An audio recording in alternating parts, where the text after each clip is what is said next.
পারলে সে আবার খেতে শুরু করেছে। গুরুদেব বলে, যশোদে দেখ দেখ দেখ আবার তোর গোপাল। যশোমতী রান্নাশাল থেকে বলছে, আপনি মিথ্যে কথা বলছেন, ও আমার ছেলে নয়, পাড়ার কেউ বটে। বলছে, একবার দেখে যা, কে পাড়ার না তোর, দেখে যা। যশোমতী যেই না বেরিয়ে এসেছে, দেখছে সত্যি গোপাল বসে বসে অন্ন সেবা করছে। গুরুদেব বলল, হ্যাঁ রে যশোদে, তুই যে বললি বন্দি করে রেখেছিস। বলছে, হ্যাঁ আমি বন্দি করে রেখেছি। যেই না দরজাটা খুলেছি, অমনি দেখলো ঘরেই একটা গোপাল, বাইরে একটা গোপাল। গুরুদেব কেঁদে কেঁদে বলে, যশোদা রে, এতদিন ঘর সংসার ত্যাগ করে ভগবানকে পাবার জন্যে গেলাম, আমি পেলাম না, কিন্তু আমার ভাগ্য কত ভালো, এই যে ঘরে গোপাল বাইরে গোপাল, ঘরে গোপাল বাইরে গোপাল, ঘরে গোপাল বাইরে গোপাল, ও যাজে ঘরে গোপাল বাজে গোপাল, মুনির বড় ভালো কপাল, ঘরে গোপাল বাইরে গোপাল। আমার বেশ, আপনাদের কাছে নিবেদন রইল, কীর্তনের গৌরচন্দিকা শেষ করবার আগে একটি প্রশ্ন করে, যে আপনাদের দীক্ষা হয়েছে তো? সবার দীক্ষা হয়েছে? হয়েছে।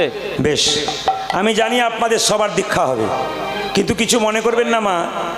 দীক্ষা যারা নিয়েছেন তারা একজনকে জেনেছেন, আরেকজনকে জানতে পারেন নাই। দীক্ষা মানে কৃষ্ণকে জানা, আর শিক্ষা মানে রাধাকে জানা। এখানে অনেক বৈষ্ণবগণ আছেন যারা কিন্তু শিক্ষাও নিয়েছেন, দীক্ষা নিয়েছেন। মায়েরা, যারা দীক্ষা নিয়েছেন সদ্গুরুর কাছে শিক্ষা নিয়ে নেবেন। শিক্ষা হচ্ছে দেহের ব্যাপার, যেটা আমার গুরুজনজন এবং ভক্তজন ওনারা খুব ভালো অনুভব করতে পারছেন, যে শিক্ষা নিলে দৈহিক আনন্দ শ্রীবৃদ্ধি পায়। আর দীক্ষা নিলে আপনি কৃষ্ণকে জানবেন, কিন্তু শিক্ষা নিলে আপনি রাধাকে জানবেন। এই জন্য আপনাদের কাছে আমার বলা বক্তব্য হচ্ছে এইটাই, দীক্ষা কিন্তু যাত্রার কাছে নেবেন না। কেন নেবেন না? না, দীক্ষা নিলেই হলো না। আপনার ছেলেকে স্কুল শিক্ষক দিয়েছেন, টিউশন দিয়েছেন, গুরু যদি করতে হয় যাকে তাকে করবেন না, পাকা গুরু করবেন। একটা প্রমাণ দিয়ে দিই আপনাদেরকে। গুরু করবেন কেন? একজন আমাকে প্রশ্ন করেছিল, প্রদীপবাবু গুরু মন্ত্র নেব কেন? বইতে লেখা আছে মন্ত্রটা মুখস্থ করে বলে দেবো, কাজ হবে না? ওকে বললাম কাজ হবে। কেন? কে বলেছিল? রামকৃষ্ণ বলেছিল। কাকে বলেছিল? বিবেকানন্দকে বলেছিল। একদিন রামকৃষ্ণদেব এবং বিবেকানন্দ দুজনে মিলে বসেছিল কোথায় জানেন? কালীঘাটে, গঙ্গার তীরে বসে আছে। হঠাৎ দেখতে পাচ্ছে, বিবেকানন্দ জিজ্ঞেস করলো, আচ্ছা ঠাকুর, মন্ত্র কি নিতেই হবে? মন্ত্র নেবো, টাকা পয়সা চাল ডাল দেবো, কী দরকার? গুরু প্রতি বছর আসবে, দরকার নেই। বইটার নাম বলে দাও, বই থেকে মুখস্থ করে বলে দেবো। রামকৃষ্ণ বলল, যদি বই থেকে মুখস্থ করে বলিস তাও হবে, আর গুরুর কাছে নিলে তাও হবে। তবে বই থেকে মুখস্থ করে বলা আর গুরুর কাছে নেওয়া, এই দুটোর মধ্যে তফাৎ কি জানিস? নরেন, ছোটবেলাকার নাম নরেন, শোন। বলে কি? আচ্ছা বলতো গঙ্গার ঘাটে ওটা কি আসছে? বলে ডিঙি নৌকা আসছে। আচ্ছা এইটা এখান থেকে কোথায় যাবে ডিঙি নৌকা? চন্দননগর। এখান থেকে চন্দননগর যেতে ডিঙি নৌকাটা কত সময় লাগবে? নরেন বলছে তার 4 ঘন্টা লাগবে। আচ্ছা ওর পেছনে একটা কি আসছে? স্টিমার। বলছে হ্যাঁ আসছে। ওই স্টিমারটাকে যদি এই ডিঙি, স্টিমারটার কত সময় লাগবে? বলছে 1 ঘন্টা লাগবে। তা ডিঙি নৌকার 4 ঘন্টা, স্টিমারের 1 ঘন্টা। আচ্ছা বলতো নরেন, যদি স্টিমারের সঙ্গে ডিঙি নৌকাকে বেঁধে দেওয়া হয়, তবে ডিঙি নৌকার কত সময় লাগবে? বলে স্টিমারের যত সময় লাগবে, ডিঙি নৌকার তত। এখানে এখানে এখানে এখানে এই তত্ত্ব বোঝাতে চাইলো যে ডিঙি নৌকা হলো আমাদের দেহ, স্টিমার হলো আমাদের গুরুদেবের চরণ। যদি গুরু চরণরূপী স্টিমার আমাদের দেহরূপী ডিঙি ধরতে পারে, নিতাই গৌর হরি বল বলে ভবা পারে। হরি হরি বল, হরি হরি বল। ভগবান নিজের মুখে বলেছেন, আমি যে রাধার দাস, ইহাতে সন্দেহ যার, কোটি কোটি যুগ ভজয়ে আমার, সকল ভজনা বিফলে তার। কৃষ্ণ যে রাধার দাস, এতে যদি কারো বিন্দু মাত্র সন্দেহ থাকে, তবে যুগ যুগ ধরে যদি কৃষ্ণ ভজনা করে, সে ভজনা আর কোনো লাভ থাকবে না। এই জন্য বাবা, যখনই রাধে রাধে বলবো, আপনারা সবাই মিলে ওই সুরে বলবেন। কি বলবেন? জোরে বলুন। আরে প্রেম সে বলো না। সাধুগুরুর আশীর্বাদ ছাড়া পৃথিবীতে মানুষ এগিয়ে যেতে পারে না। ভগবান নিজের মুখে বলেছেন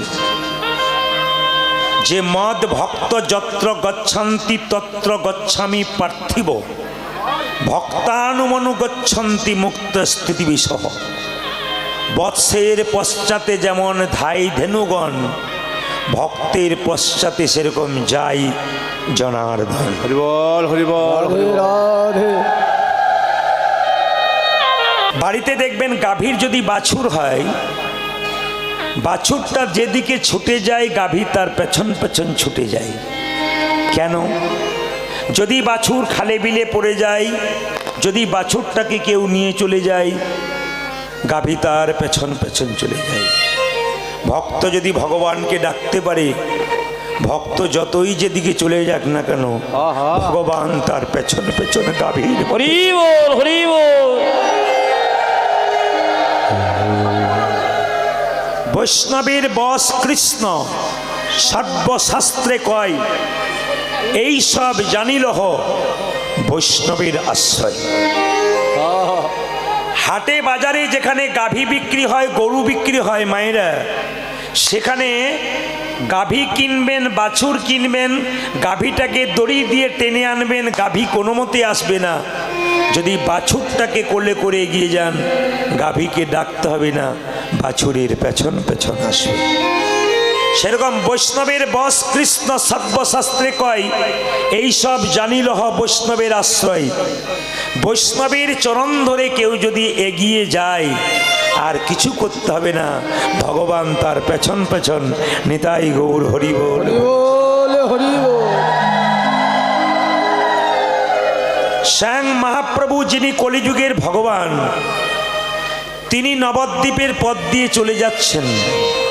হরে কৃষ্ণ।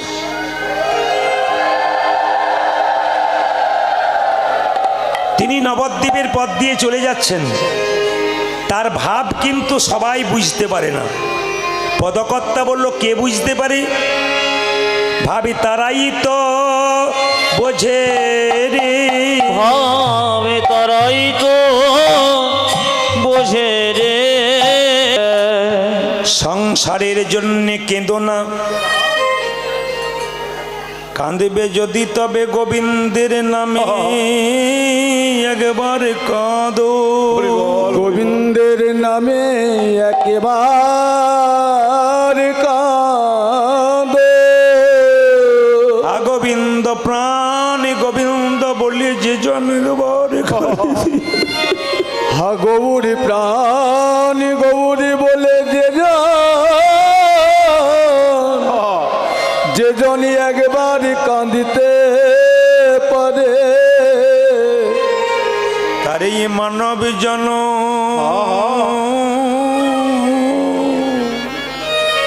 সংসারে তার জন্যে ভগবানের গুণগান শ্রবণ করুন। একটা কথা বলতে চাই, আজকে আপনারা সাধু সঙ্গ করতে এসছেন। সাধু সঙ্গ সর্বশাস্ত্রে কয় লবমাত্র সাধু সঙ্গ সর্ব সিদ্ধি হয়। মায়েরা, হ্যাঁ, সাধু সঙ্গ করলে কি হয়? সাধু সঙ্গ করলে কি হয়? মন দিয়ে শুনবেন। এটা সাধু সঙ্গ, এটা সৎসঙ্গ। অনুকূল ঠাকুরের দেখবেন প্রত্যেকটি জায়গাতে সৎসঙ্গ হয়। সৎ মানে কি? যারা ভালো মানুষ, সঙ্গ মানে একসঙ্গে আলোচনা করে।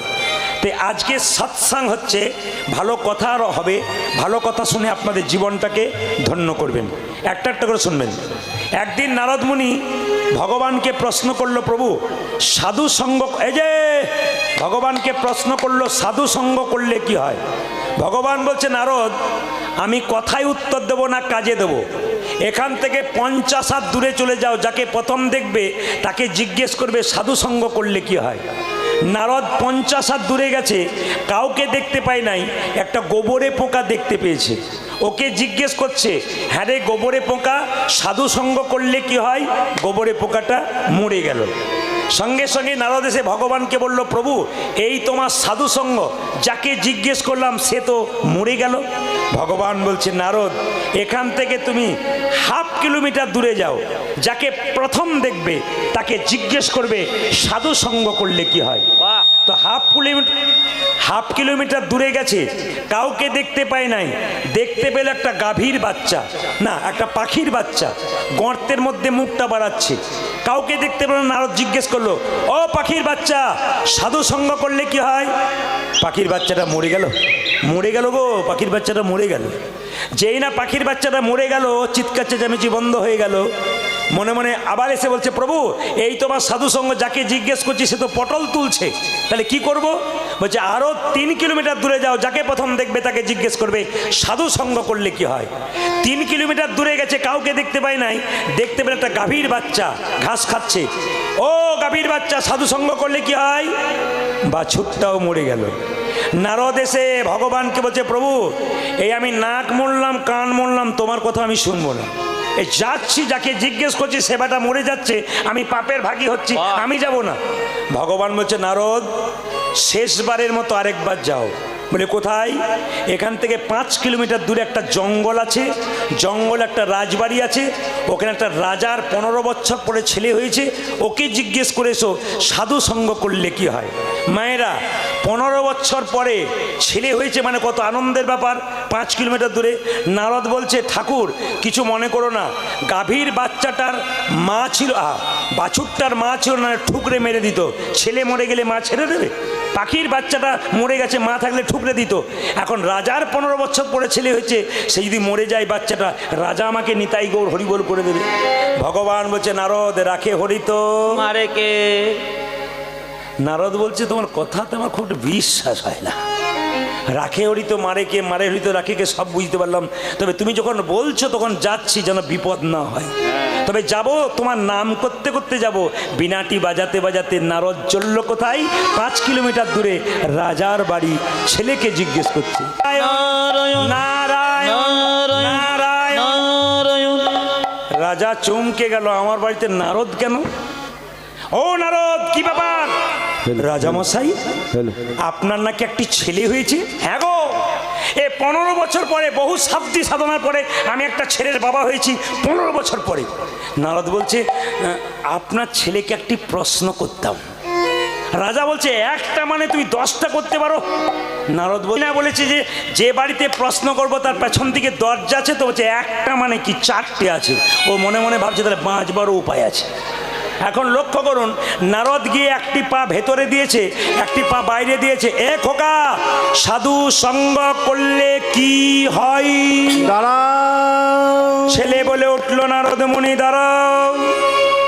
নারদ চমকে গেল, বেটা ভূত হয়ে বলছে না বেঁচে আছে দেখি। ছেলে বলল, শোনো নারদ মুনি, সাধু সঙ্গ করলে কি হয়? প্রথমে ছিলাম গোবরে পোকা, তোমার মতো সাধু সঙ্গ করি সাধু সঙ্গ করে আমি হলাম পাখির বাচ্চা। পাখির বাচ্চা। তারপর তোমার মতো সাধু সঙ্গ করে আমি হলাম গাভীর বাচ্চা। গাভীর বাচ্চা। তার মানে লক্ষ্য করুন, মানে পাওয়ার বাচ্চা আর কি, উন্নতি হচ্ছে, জীবনের উন্নতি। গোবরে পোকা থেকে পাখির বাচ্চা, পাখির বাচ্চা থেকে গাভীর বাচ্চা। তোমার মতো সাধু সঙ্গ করে আমি গাভীর বাচ্চা থেকে হলাম রাজার ঘরের বাচ্চা। রাজার ঘরে বাচ্চা। এই জগতে যে ভক্তিমতী মা এবং ভক্ত সাধু সঙ্গ করি, তারা যেমন তেমন রাজার ঘরের সন্তান হয় না, পৃথিবীর রাজা ভগবান কৃষ্ণের সন্তান হয়ে যায়। তাই গৌর সন্তান হয়ে যায়। আজকে মহাপ্রভু নবদ্বীপের পথ দিয়ে চলে যাচ্ছেন, কালীদহ কালীদহ বলে। আজকে ভাব কি জেগেছে? কালীদহ কালী দহ বলি। ও গো কালি দহ কালি দহ বলে দিন পঞ্চাননে গাই গৌরাঙ্গ চরিতে, গৌরাঙ্গ চরিতে পুরবের ভাব গোরা ভব গৌর আমার মনেতে আমার মনেতে পড়ে। পড়েছে। শত ভাইয়ের দাদা দুর্যোধন ছিল চঞ্চল, তিনি ভগবান হারালেন। আর 100 ভাইয়ের 5 ভাইয়ের দাদা ছিল যুধিষ্ঠির, তিনি স্থির ছিলেন, ভগবান পেলেন। হরিনাম শুনতে গিয়ে যদি কারো মন চঞ্চল হয়, উনি দুর্যোধনের বংশকে ধরেছেন। আর যদি হরিনাম শুনতে গিয়ে বাচ্চা বালকের মতো চুপচাপ বসে বসে ধৈর্য ধরে শুনবেন, আপনি তো যুধিষ্ঠির দলের মানুষ হয়ে যাবেন। এই জন্য বলে রাখি, ভালো মন্দ, ভালোটাকে নিয়ে নেবেন, মন্দটাকে সরিয়ে দেবেন। রাজহংসকে দুধ জল দিয়ে দিলে উনি তো দুধটুকু খেয়ে নেয়, জলটুকু ফেলে দেয়। রাজহংসের মতো শ্রোতা নেবার জিনিসটাকে নেবেন, মনে হচ্ছে নেব না, আপনি সরিয়ে দেবেন, ব্যাস। বিষয়বস্তু হচ্ছে ভগবান শ্রীকৃষ্ণ কালিয়নাগকে দমন করেছিল। এই কালিয়নাগটি কে? মন দিয়ে শুনবেন, যে যেখানে বসে আছেন, পেছনে যারা আছেন মায়েরা কিছু মনে করবেন না, মাঝে মাঝে ঘুরবো। আসলে বৈষ্ণব বাবাদেরকে দেখলে একটু মনটা আকর্ষণ হয়ে যায়, মানে ভারী ভারী কথাগুলো আপনাদের মুখ দেখেই কিন্তু বেরিয়ে যায়। এই জন্য আমি একটু আপনাদের পেছনেও বৈষ্ণবগণ আছেন, অপরাধ মার্জনীয়, একটু শুনে নেবেন কষ্ট করে, মাঝে মাঝে ঘুরে দেবো, তবে শুনে নিন। এই কালিয়নাগ কি মায়েরা? কে? পূর্বজন্মে যে যেমন কর্ম করবে এ জন্মে সেরকম ফল লাভ হবে। প্রমাণ কি? আজকে আপনাদের এই দক্ষিণ দিনাজপুরের এই পতিরামে দুটো বাচ্চার জন্ম হয়েছে, ধরুন দুটো হয়েছে, একটি ওই দিকে, একটি এই দিকে। একটা ছেলে বড় লোকের বাড়িতে জন্ম নিল সোনার চামচ মুখে নিয়ে, আর একটা ছেলে ভিখারির বাড়িতে জন্ম নিল, মায়ের বুকে দুধ পাচ্ছে না, খালি কাঁদছে। তাহলে বাচ্চাটা, একটা বাচ্চা সে সোনার চামচ নিয়ে জন্ম নিল, একটা বাচ্চা মায়ের দুধ পাচ্ছে না, কেন? পূর্বজন্মের কর্মের ফল এই জন্মে ভোগ করছে। চন্দ্রধ্বজ কে ছিলেন? যিনি কালিয়নাগ হলেন তিনি হচ্ছে রাজা চন্দ্রধ্বজ। কেন তিনি সাপ হলেন মা? আমি আগে বললাম পূর্বের কর্মফল। কেন সাপ হলেন? রাজা চন্দ্রধ্বজ একদিন পেটের যন্ত্রণা, এত যন্ত্রণা, কি করছিস? খালি বসে বসে খাচ্ছ, হ্যাঁ, কোনো কর্ম নাই। আমার যত পেটে ব্যথা, একটা কবিরাজের সন্ধান দিতে পারছো না? একজন বলল হ্যাঁ পেয়েছি, একজন আছে সে তোমার রোগ ভালো করতে পারে। অনেক কবিরাজের সন্ধান দিল, কেউ ভালো করতে পারলো না। একজন বলল মহারাজ একটা টোটকা ওষুধের কথা বলবো। বলে বলো। আপনি যে রাজবাড়িতে বাস করেন তার পূর্ব দিকে একটা সরোবর আছে, ওই সরোবরে একটা রাজহাঁস খেলা করছে, ওই রাজহাঁসটাকে মেরে হত্যা করে তার পিত্তটা খেলে তোমার পেটের যন্ত্রণা ভালো হয়ে যাবে। রাজা কি করলো মা? রাজহাঁসটাকে ধরতে গেল, রাজহাঁসটা কেঁদে কেঁদে বললো রাজামশাই আমাকে না মেরে যদি আপনার পেটের যন্ত্রণা হয় একটা বলবো উপায়। বলে কি? যে সরোবর থেকে তুমি আমাকে ধরে নিয়ে এলে সেই সরোবরের উত্তর দিকে এক মুনি বসে আছে গাছের ওপরে, ওই মুনির চরণ ধোয়া জল তুমি পান করতে পারলে তোমার পেটের যন্ত্রণা ভালো হয়ে যাবে। রাজা বলে কথা, সোনার পাত্র নিয়ে গিয়ে মুনিকে পাটা বলল, মুনি পাটা বাড়িয়ে দাও, ডান পাটা বাড়িয়ে দিল, পুঁজ আর রক্ত, ছি এই জল আমি পান করতে পারবো না। রাজামশাই জিজ্ঞেস করছে তোমার বাঁ পাটা বাড়িয়ে দাও, বাঁ পাটা বাড়িয়ে দিল, পুঁজ রক্ত রয়েছে, পোকা কিলবিল করছে, জল আমি পান করতে পারবো না। জল পান করলেন না রাজা, ঠিক কথা, কিন্তু বৈষ্ণবের পাদদক মাথায় করে বাড়ি আনলেন। বাবা, বৈষ্ণবের চরণধুলি বা চরণ জল যদি কেউ মাথায় নিতে পারে তার যে কৃপা হয়ে যায় গো। সঙ্গে সঙ্গে যখন নিয়ে এলো তার যদি স্ত্রী চিৎকার করে বললো স্বামী তুমি জল পান করতে পারো না, দাও আমাদেরকে দাও। চন্দ্রধ্বজের দুটো স্ত্রী ছিল মা, দুজনে মিলে জল পান করলো।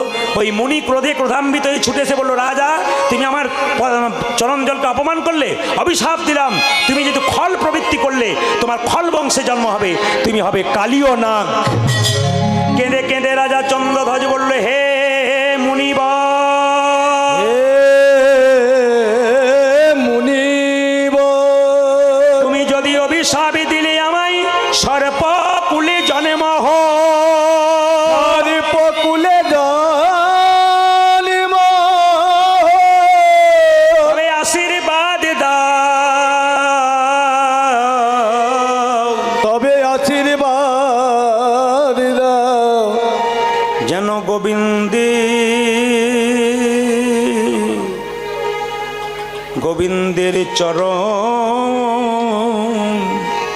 গোবিন্দের চরণ আমার মাথায় পড়ে। হরি বল। গোবিন্দের চরণ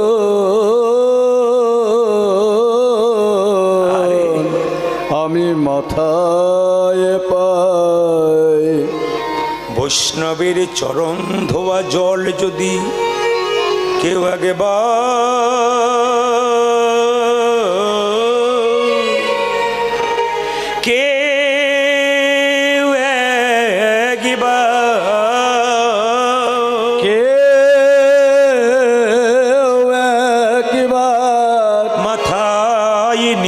পারে গো, মাথায় নিতে পারে গো, তবে তার নর জনমে ধন্য হয়ে যায়। তবে তার নরজন ধন্য হয়ে যায়। বৈষ্ণব যেমন অভিশাপ দেয় আবার আশীর্বাদ দেয়। মুনি চিৎকার করে বলল, আমি ক্রোধে ক্রোধান্বিত হয়ে বললাম, তোমার সর্পকুলে জন্ম হোক। তোমাকে যেমন অভিশাপ দিলাম সর্পকুলে জন্ম হোক। তুমি যদি বৈষ্ণবের চরণ ধ্বজল মাথায় এনেছ, তোমার মাথায় একদিন ভগবান শ্রীকৃষ্ণের নৃত্য হবে। তুমি হবে কালীয় নাগ। এই কালীয় নাগের মায়েরা, এই কালীয় নাগের 100 ফণা ছিল, আরো শত শত উপফণা ছিল। পদকর্তা বর্ণনা করছে কালীয় নাগ কোথায় থাকে। কালিন্দির এক দহি কালী নাগ তাহে রহে, আজি কালিন্দির এক দহে।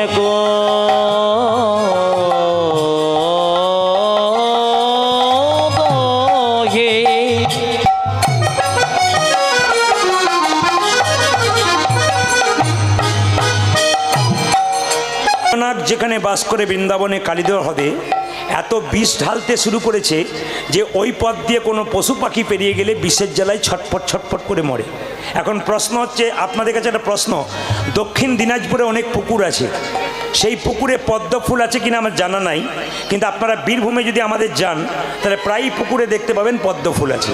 কিন্তু আমি ছোট থেকে দেখে আসছি যে পদ্ম ফুল তুলতে গিয়ে অনেক মানুষ পদ্মনাগ সাপের কামড়ে মারা গেছে এবং তাকে আর উঠতে হয় না, ওখানে বিষের জ্বালায় মরে গেছে।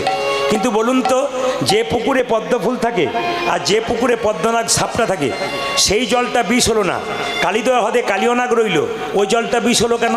এই তত্ত্বটা জানতে হবে। কারণ লক্ষ্য করুন মায়েরা, কালীয়নাগ কি করেছে, বারবার যখন বিষ ঢালছে তখন মনে মনে ভাবছে, এবার তুমি তো আমাকে দেখা দেবে।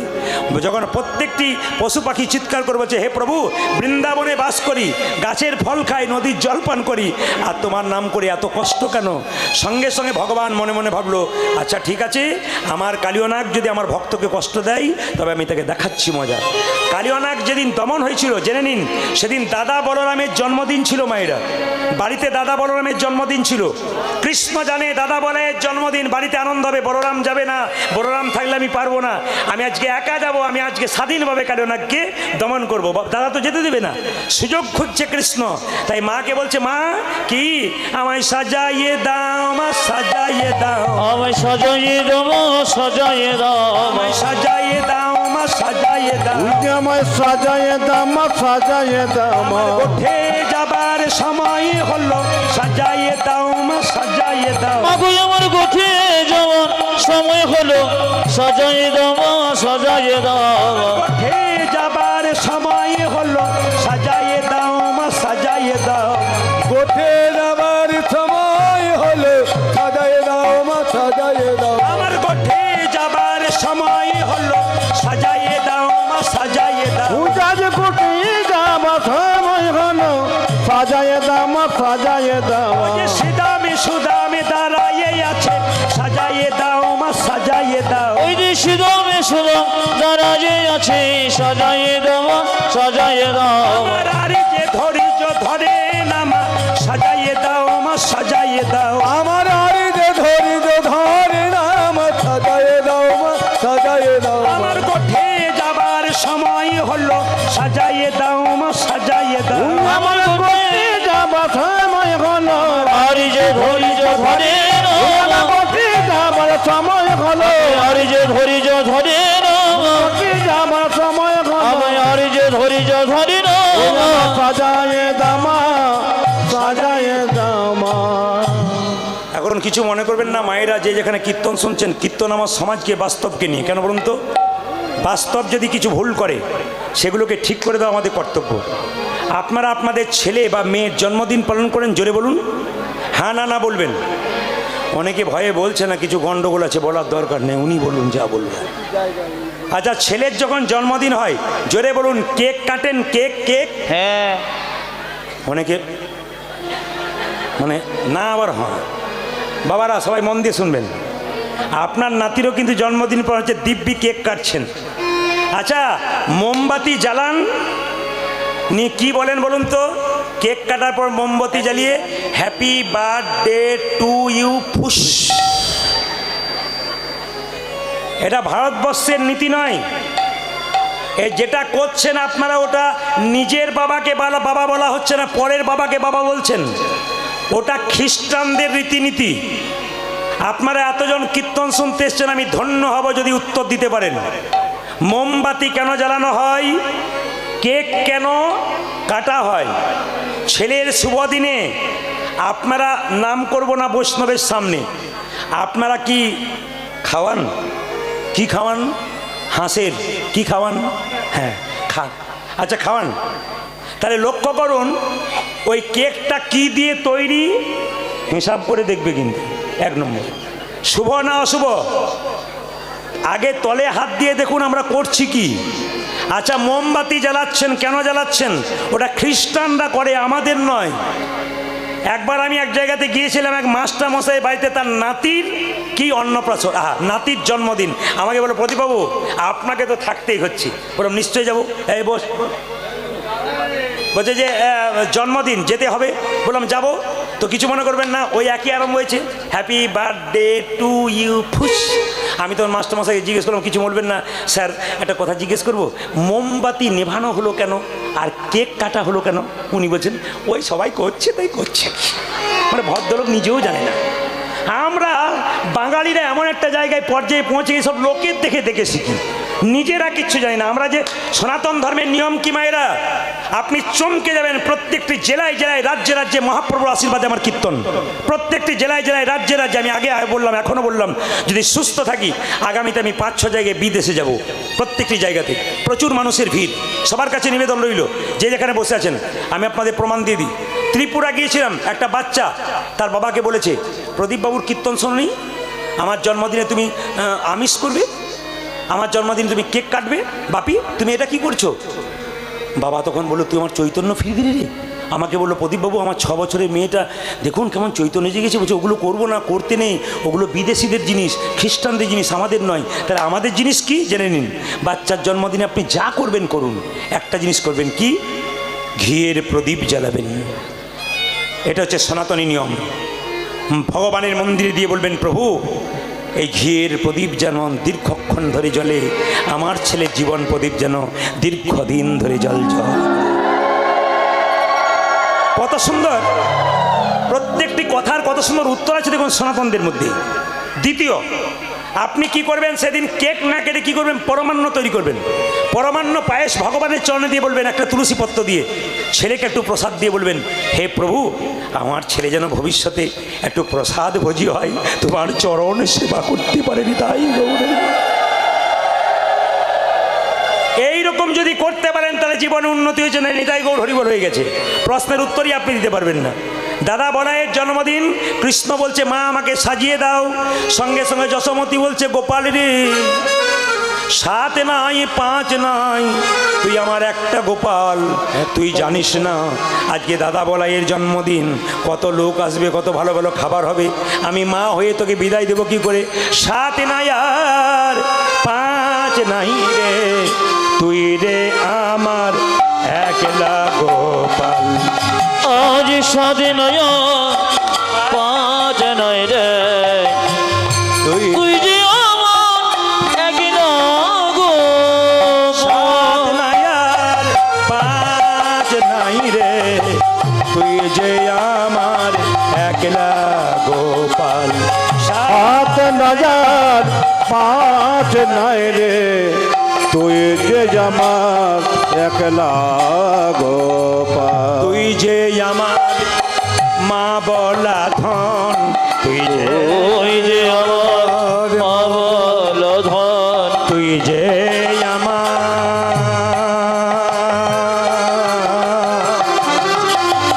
ওরে গোপাল। ধনী মায়েরা, ধনী মায়েরা,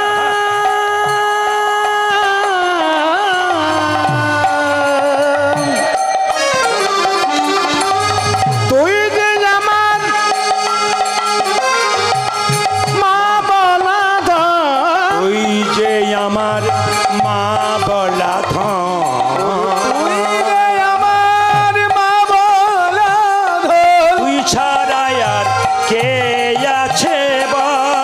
তুই তুই যে আমার বাবা, তুই ছড়বন কে বয়সে, সাত নাই আর পাঁচ নাই রে, তুই যে আমার একলা গোপাল। সাত হাজার পাঁচ নাই রে, তুই যে আমার একলা কৃষ্ণ মাকে হঠাৎ করে বললো তুমি খুব স্বার্থপর, তুমি ছেলের কথা ভাবলে অন্যের কথা ভাবলে। বলে কেন? তুমি তো ভাবছো আমার কথা, আমি ভাবছি অন্যের কথা। কার কথা? নব লক্ষ ধেনুর দল, কে যোগাবে তৃণদল। কি বানব লক্ষ ধেনুদল, কে যোগাবে তৃণদল। কীর্তন শুনছেন, ব্যাখ্যাগুলো শুনবেন, কত সুন্দর। এক একটা পদাবলী এক একটা ব্যাখ্যা আছে। এই জন্য আমি আগে বললাম যারা পদাবলী পদাবলী করে হাঁকায় তারা শুনুক ভালো করে। আমি আগেই বলেছি আমার জন্মটা হচ্ছে